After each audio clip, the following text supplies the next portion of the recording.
According to psychologists, the average person spends far less time alone than they think they do.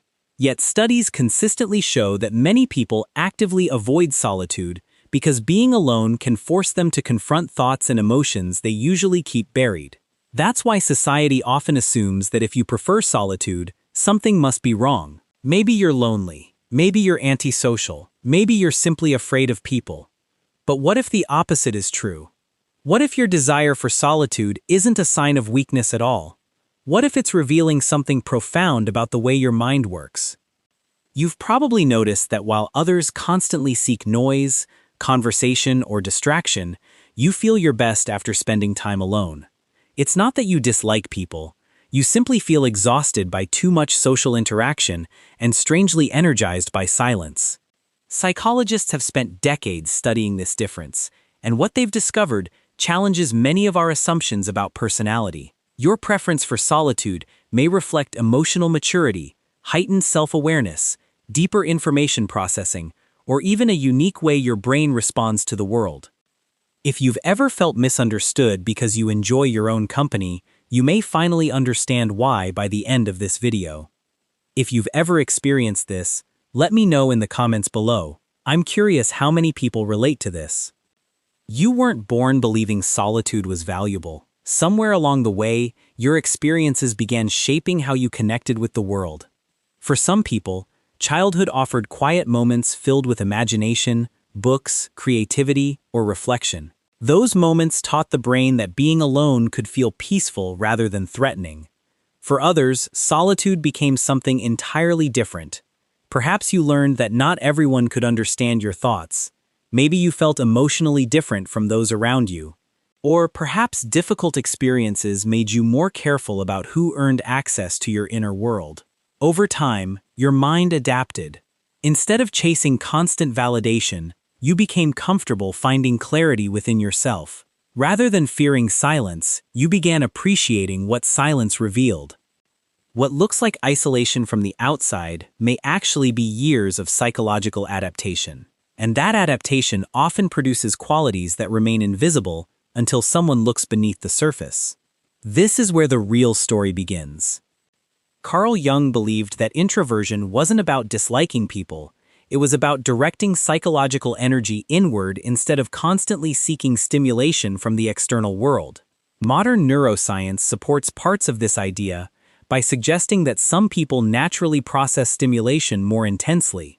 Researchers have found that highly reflective individuals often activate brain networks associated with self-awareness, memory, and future planning more frequently during quiet moments. In other words, your brain may actually become more productive when the environment becomes less noisy. Psychologists call this internal processing. Instead of reacting immediately, your mind connects ideas, analyzes experiences, and searches for meaning before reaching conclusions. This also connects with what psychologist Daniel Kahneman described as slower, deliberate thinking. While quick decisions have their place, deeper thinkers often benefit from taking time before responding. Even Stephen Porges' polyvagal theory suggests that feeling psychologically safe allows the nervous system to enter calmer states, where reflection, creativity, and emotional regulation become easier. So when you choose solitude, your brain isn't necessarily escaping life. It may be doing some of its most important work. But this is where things get interesting. If this is making sense so far, take a second to subscribe. Videos like this are designed to help you understand yourself on a deeper level. Most people believe solitude is something you eventually grow out of. But the truth is, many emotionally healthy people intentionally protect it.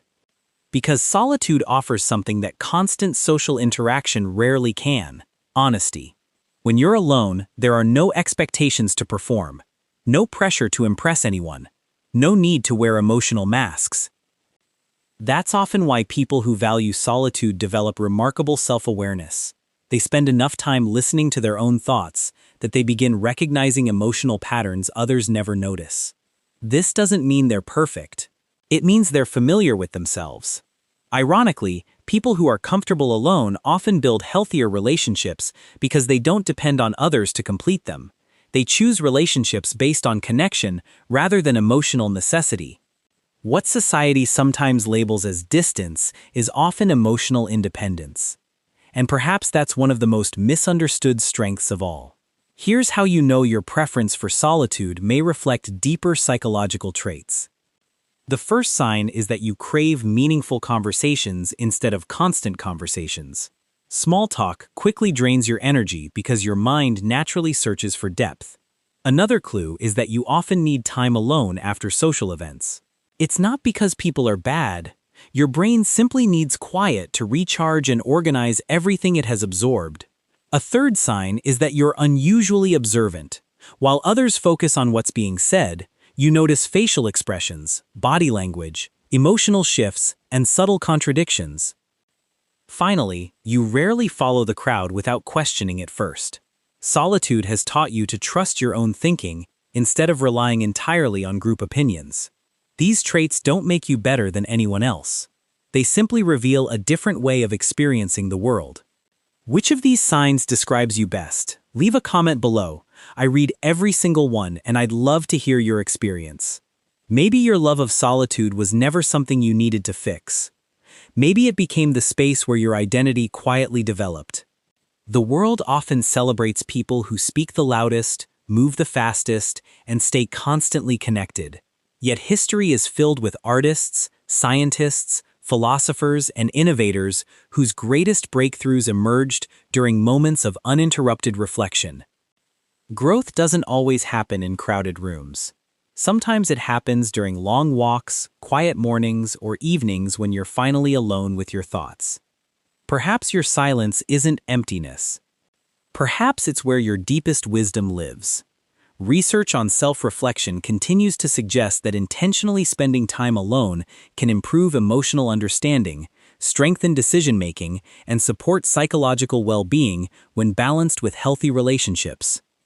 So if you've spent years wondering why you enjoy your own company more than most people seem to, stop assuming something is wrong with you.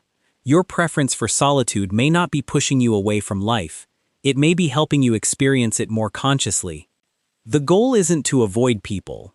The goal is to know yourself well enough that when you do connect with others, you do so authentically, confidently, and without losing who you are. Because the strongest relationship you'll ever build is the one you have with your own mind. If this video spoke to you, make sure to like, subscribe, and share it with someone who needs to hear this. And remember, the person who learns to find peace in solitude often discovers a strength that no amount of external approval can ever replace.